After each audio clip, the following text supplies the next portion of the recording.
Oi, eu sou a Maria Graziello e hoje eu vou apresentar um pouquinho do nosso trabalho intitulado Perfil da Morbidade de Crianças e Adolescentes com Cuidados Contínuos e Complexos Egressos de Imunidade de Terapia Intensiva Pediátrica. Então, na nossa introdução, a gente destaca o quê? Que os avanços, tanto no âmbito das políticas públicas quanto tecnológico, ele conseguiu influenciar, né, no perfil epidemiológico a nível mundial da saúde da criança. E o que promoveu? Redução da taxa de mortalidade, entretanto, a gente notou que teve aumento das condições, né, das enfermidades crônicas. Nesse contexto, lá nos Estados Unidos, em 1998, pelo pesquisador McPherson, surge, então, né, um nome de batismo para essas crianças e adolescentes que eram portadoras dessas condições crônicas de saúde. Então, elas receberam a denominação de Truly Special Healthcare Needs. Quando chega no nosso país, recebe a tradução como crianças com necessidades especiais em saúde. As famosas crianças. E dentro desse grupo, desse grande grupo, a gente ainda tem aquelas crianças ou adolescentes que acabam tendo cuidados contínuos e complexos, né? Isso são um subgrupo, né, dessa categoria.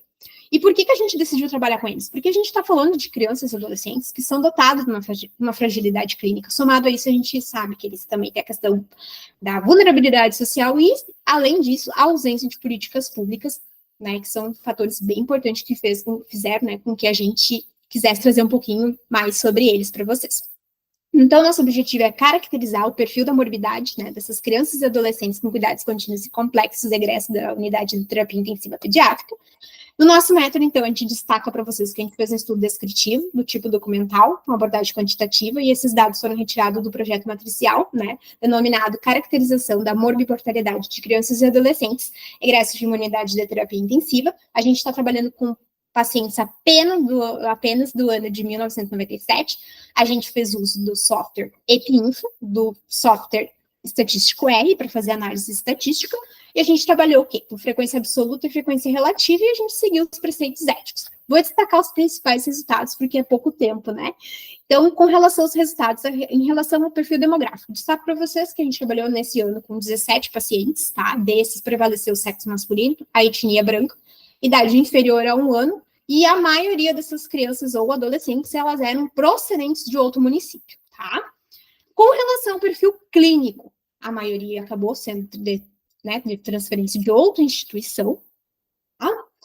Com relação à hipótese diagnóstica, eu tenho que destacar uma coisa bem importante. Aqui, a gente não trabalhou apenas com uma hipótese diagnóstica. Então, tipo, dessas 17 crianças, tinha criança que tinha 5 hipóteses diagnósticas, tinha criança que, quando a gente coletou, tinha uma hipótese diagnóstica.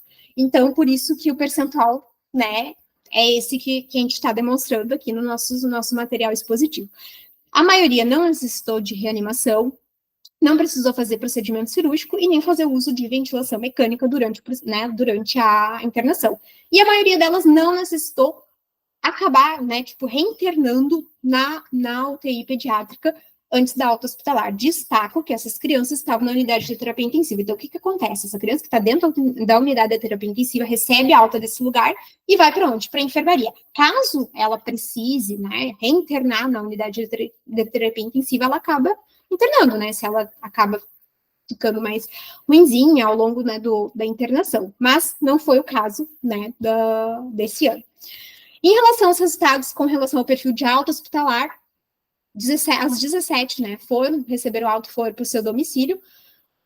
Dessas, eu posso dizer para vocês que saíram com alguma demanda a nível de saúde e que a demanda que prevaleceu foi o uso de medicamentos e que a classe medicamentosa que prevaleceu foi os anticonvulsivantes e a maioria dessas crianças acabou sendo encaminhada para o ambulatório, porque eu destaco para vocês que como esse estudo foi realizado na unidade de terapia intensiva pediátrica do Hospital Universitário de Santa Maria, lá nesse hospital a gente tem um ambulatório que presta, né, atendimento e acompanhamento para esse tipo de criança.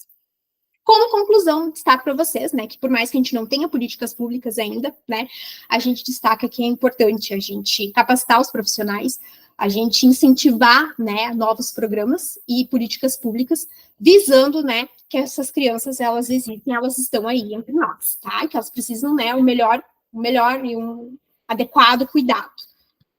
E essas são as nossas referências. Eu acho que é isso.